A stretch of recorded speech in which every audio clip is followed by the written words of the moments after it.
uh, FDI in retail is a very important topic for your prelims 2017. Okay, so before going to FDI in retail, just have an idea the concepts related with this topic, what is called as single brand and multi-brand. Because when we talk about FDI in retail, these two sectors will come, single brand retail will come and multi-brand retail will come. Now what is this difference between single brand and multi-brand? Be very clear when we are talking about retail sector. Be very clear that this concept of the retail stores, where when you go to this Reliance shop or any places where you buy items like toothpaste, soap, all are retail shop. So along with the retail, there are wholesale also. So we are not going into wholesale. We are talking about retail, that too FDI in retail. So when we talk about retail, there are two categories, major categories are there, single brand and multiple brand or multi-brand. In single brand retail or in single brand retail stores, only one brand item will be sold. Only single brand like Nike, like if it is in the case of Apple products, in single brand, only a particular single company will be selling their product. So this is a very simple thing, very simple concept. Single brand means a single company, they will be selling their own brand. They will not be selling someone else's brand. If you go to Reliance shop or Reliance store, Reliance is not only selling Reliance items, they will be selling some other company's items also. So we can't call Reliance a single brand retail shop. It's basically a multi-brand retail shop. So be very clear, in single brand, if you go to certain textile like Louis Philippe, where they will be selling only their products, LP products. Similarly, Will's Lifestyle, they will be selling only their products. So they are all single brand. But when it comes to multi-brand, very simple, multiple brand, they will be selling the store, the retail store will be selling multiple brands, multi-brands, not only single brand. So Reliance store is an example for multi-brand. So it's very simple. You need to have an idea what is the single brand and multi-brand. And when we talk about this topic, FDI and retail, it includes both single brand and and the rules for single brand and multi-brand are different. FDI rules for single brand and multi-brand are different. Now we'll see one by one. What is the case? So see, single brand is very, very important because of an issue related with Apple and also the June 2016 reforms the government have brought in.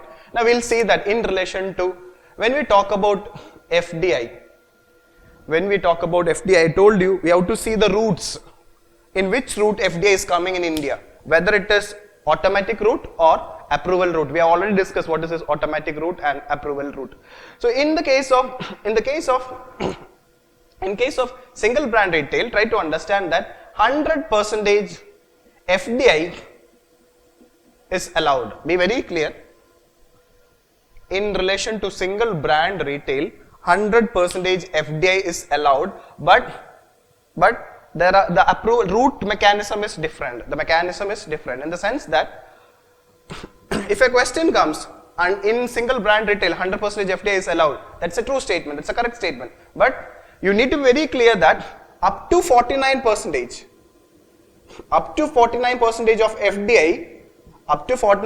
of FDI comes through automatic route.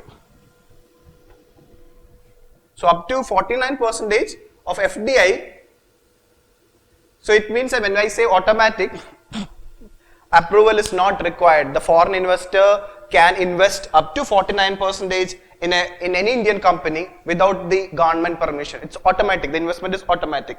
But beyond 49%, so anything above 49%. And if any foreign company or foreign investor want to bring FDI beyond 49% in single brand retail, then above 49% it is approval route. When I say approval route, it's again a very important current affair. It is FIPB route. It requires approval of Foreign Investment Promotion Board. Along with that, if the foreign investor want to bring, there is a very important condition is to be very clear, what is called as sourcing norm. This norm is the sourcing norm. This is one of the controversial area, sourcing norms in relation to single brand retail. The sourcing norm says that if the FDI is above 51%, this is a very important. If a foreign investor want to bring FDI beyond 51%, then this norm will come. A sourcing norm, what is called as domestic source, 30% have to be, so the 30% of the items has to be procured domestically. This condition has to be fulfilled. Then only FDI will be allowed. So this point, be very clear with it. Okay. So this is a very controversial topic where the foreign investor find it difficult to source 30% of products from India. That's why I call it as domestic sourcing. So there is a sourcing norm. So be very clear when this norm will come into picture. If a foreign investor is bringing only 49% of FDI, then sourcing norm will not come. When it will come? It will come only when FDI is above 51%. So be very clear.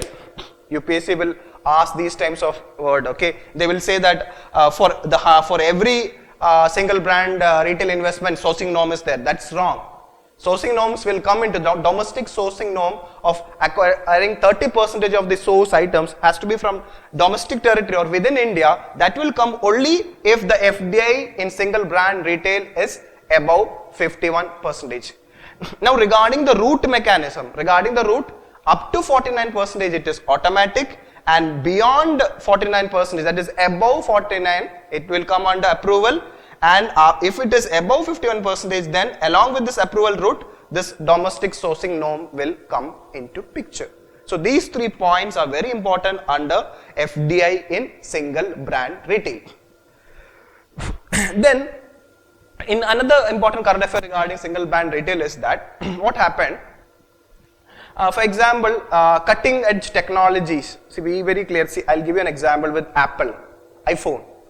Okay, iPhone can open a shop in India, provided if the Apple want to come and open in India, Apple want it 100%. Apple don't want any investor. So if Apple have to come and invest in India, then if it is 100% Apple owned or the multinational company Apple is owning it, then it will come. This norm will come to Apple also.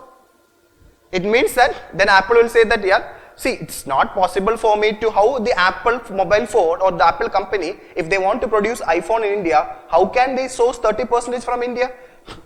They have to source from somewhere else. So then Apple have requested to give some waiver. So I'm just be very clear, it's not only for Apple. So this word is very important. State of the art. This word is very important. This word is being given, state of the art and cutting edge technology. This term is very important. So cutting edge, Apple will come under this cutting edge technology. If this multinational company who want to have a single brand retail in India, if their product is using cutting edge technology or state of the art and cutting edge technology, then they were exempted. They were exempted from this domestic source norms. Be very clear. If there is state of the art and cutting edge technology, if the company is having this cutting edge technology or state of the art and cutting edge technology, then they are exempted from this 30% domestic sourcing norm. But so this was the case till June 2016. But in June 2016, the government have made changes. The government said that, okay, this exemption for cutting edge technology is only for up to 3 years. This exemption is up to 3 years. After that, even this companies like Apple also have to follow this domestic sourcing norm. So from the day on which the Apple started selling the product by using this provision 100% FDI, then the 3-year will be calculated from that time period. From then onwards, after 3 years, they also have to follow, they also have to ensure that. So what the Apple have to do? Apple have to set up some manufacturing company here in India, so that then only they have to support, they can procure that 30% domestic sourcing norm. So thereby actually what the government intention is, it will help in India's, the government's Make in India initiative. So that's not that much important for your prelims point of view. These points are very much important for your prelims point of view. What is that? What is the present scenario of FDI in single brand retail? FDI is allowed, 100% FDI is allowed under single brand retail with some conditions. Condition is that above 49%, it will come under approval route. That is, you require the approval of Foreign Investment Promotion Board. And if the FDI is beyond or above 51%, then domestic sourcing norms will come. It means that 30% of the items of that brand has to be procured in from India itself. So that is helping, that is what is called as local sourcing or domestic sourcing. But there is an exemption for state of the art and cutting edge technology, where they were earlier exempted from this domestic sourcing norm. But in the June 2016 FDI reforms, the government have reduced that exemption only for 3 years. This is important for your prelims point of view under FDI in single brand retail. Now under multi-brand retail. Now we'll see that what is multi-brand retail is about. We'll make a comparison. Multi-brand retail. Multi-brand retail. Now try to understand that in multi-brand retail, the FDI is allowed only up to 51%. So make a comparison. In single brand retail, it is 100% FDI, but in multi-brand retail there is a cap. Cap is 51%. So if a foreign investor, if he want to bring more than 51% in multi-brand retail, he can't bring, because the government have capped the foreign investment up to 51%. And regarding the route, under multi-brand route, it is approval route. It is approval route, that is FIPB route. Now, very interesting thing about this FDI in multi-brand retail is that the government, even though the government is very much liberal in relation to FDI policy, but in relation to multi-brand retail, the government have kept a silent for the last 3 years, because in the government, the present government manifesto before the election, in their party manifesto, it has been clearly mentioned by the government that it is not going to support FDI in multi-brand retail, because it will affect the trading community, since when the foreign company will come. So there was a controversy regarding when the UPA government have introduced this multi-brand retail. So we are not going to that part. That's not important from your prelims point of view. But just I am telling you giving you an idea that the government have not brought a drastic reform, or they have kept for the last 3 years. They have not brought any important reforms in relation to multi-brand retail. So what this status is, what the UPA government have done in 2012 or 13. Okay, so be very clear, under multi-brand retail, FDI is allowed up to 51% under approval route. Not only that, there are stringent conditions also. Stringent conditions. Like one of the condition I'll say that says that okay, up to 50% of their investment. If a company is bringing 51, FDI is allowed in multi-brand retail sector, up to 50% of their investment, they have to invest in warehouses and back-end infrastructure. So be very clear. There's a stringent condition. So try imagine that okay, I am going to bring an investment of 100 crore or 1 crore or 100 crore. It says that 50 crore of your investment have to go for back-end infrastructure or warehouses. Only 50% only you can use for the front end. So what will happen is that the company, because of this stringent condition of investing 50% of their investment in back-end infrastructure and warehouses, if you have noticed till now, only one company Only one multinational company have sought approval from the present government. That is Tesco only have got approval under this route. Most of the multi-retail giants like Walmart have not entered because they don't find it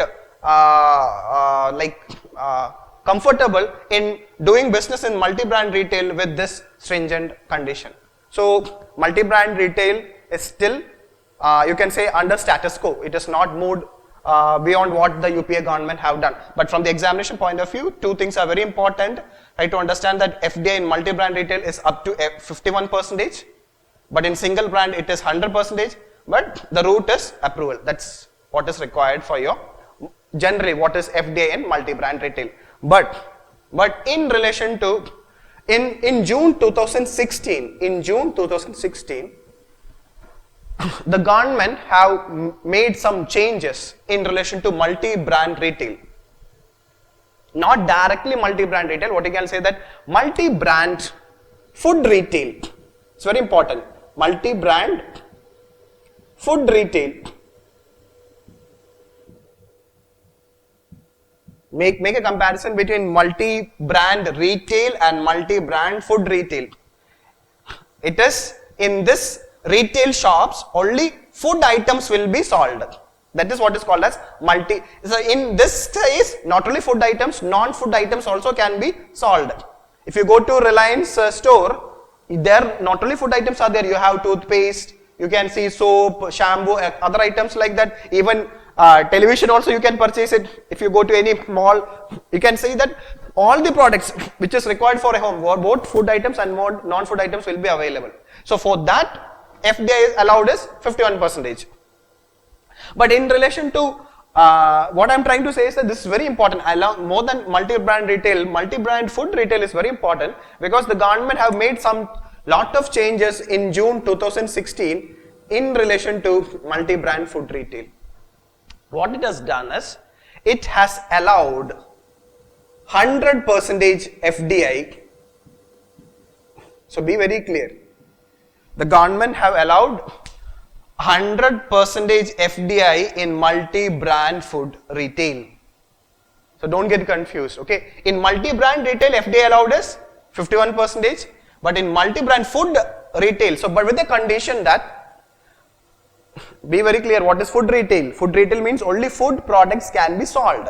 It says that the items, the food products which you are going to sell in this retail shop has to be, the items has to be locally produced or manufactured. It has to be produced, processed and manufactured in India. Then only this 100% FDI. So it means that an important item can't be sold under this food retail segment.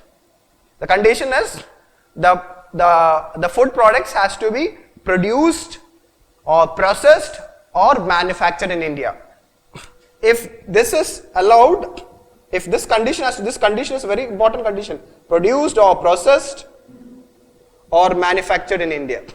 If it is so, then that food items to that retail store 100% FDI is allowed, and be very clear whether that which route. Again, when I talk about FDI, you need to be very clear under which route it will come. It will come under approval route. So regarding multi-brand food retail, what is the present status is that 100% FDI is allowed under food retail, multi-brand food retail, provided the items are produced or processed or manufactured in India. The route is approval route. So in June 2016, not only it allowed 100%, even in the e-commerce segment also. In the e-commerce segment under multi-brand food retail, not only the normal retail segment, even under e-commerce also, through e-commerce also, 100% FDI is allowed for this sector. So so not only normal trading, through even for e-commerce, 100% under multi-brand food retail is allowed. Now the problem here, again in relation to this reform, is that there are no much takers. If you see the giants like Walmart also, they are not interested in relation to food retail, because the margin for food items are lesser. The margin for food items are lesser compared to the non-food items. So what they demanded is, this need to be very clear, there is a greater demand from the multinational giants like Walmart or Carrefour, is that if the government makes some more tweaking the rules to favor them. For example, they are demanding a condition that if the government is allowing food plus, this term is very important. Food plus. What do you mean by food plus? Along with food plus give us something else also. Then we can consider, we will bring investment under multi-brand food retail sector. What they are saying is, along with, see, if a customer will not come to our shop to only buy food items. They will go to a shop where along with food items, non-basic household items like, see, when a housewife, a person who go to a retail shop to purchase item, they not only be buying food items, they will be buying their common monthly household items like soap, shampoo or toothpaste. So that they can't sell it because it will not come under food items. It requires that also, or some kitchen products. So what they are trying to say is that, okay, this food plus means, what do you mean by food plus? Along with this food items, basic non-food items like, if that has been allowed and don't allow too much, okay, give us some out of the total sale. If 25% if you are allowing, we will look into it. But government have not taken any step, maybe in future the government will. So what I want is, you need to have an idea what do you mean by food plus. Food plus is in relation to multi-brand food retail, FDI in multi-brand food retail, where in under FDI in multi-brand retail, only for food sector which is locally produced, processed and manufactured in India, 100% FDI is allowed. But the multinational giants like retail giants want, along with food items, some plus items, food plus items to be included under this policy, so that they can bring investment, so that there will be, they can have a, it will become a viable business for them. So that's about FDI in food sector, and along with that the government is thinking about bringing much more reforms. I already discussed that FIPB in this financial year, in this budget already the government have said that, okay, the government is going to wind it up, or there will be no more FIPB after this year. So when we talk about approval route, whenever we talk about approval route, FIPB will come into picture. So who will do this permission of approval? We have to wait and watch. After the government have not taken any decision regarding it. So just I am relating it to another very important current affair of FIPB. Okay, so we'll just summarize again what is this three sector is all about. Why I am discussing this topic is to be very clear. It is one of the very most important current affair which has happened in 2016, and still this issue is continuing in 2017 also. So you may get confused. So to avoid that, be very clear, especially the limit. What is the limit? FDI limit. In relation to single brand, it is 100% FDI. In relation to multi-brand retail, it is 51%. In relation to multi-brand food retail, it is 100% FDI. Now, in relation to all these cases, approval mechanism will come. Here above 49% approval come, up to 49% it is automatic. Here it is approval, here it is approval. Now, the conditions. What do you mean by domestic sourcing norm? What do you mean by state of the art and this cutting edge technology? How much waiver, for how many years that waiver is allowed? What all company will come under it? Like cutting edge technology, basically technology driven companies will come under that. Okay, need to be very clear with it. So this 51%, be very clear. This domestic sourcing norm under single brand retail will come if the FDI is above 51%. If it is less than 51%, that this domestic sourcing norm is not required. In relation to multi-brand retail, only 51% is allowed under FDI. In relation to food retail segment, it is now, it is 100% FDI, but very important condition is that the products, the food products has to be produced, processed and manufactured in India. So that is very important point, okay. And even for e-commerce segment also, 100% FDI is allowed under the recent policy the government have announced in June 2016. I'm just See, a note is not required. If you are clear with this, if you have noted down this point, this will be sufficient. And I'm making it again. UPSC have a trend of asking question. What they will do? They will change the features of single brand or multi-brand. If you are clear with that, then you can easily, by using the techniques which I have taught you, you can answer that question in an easy way. Thank you.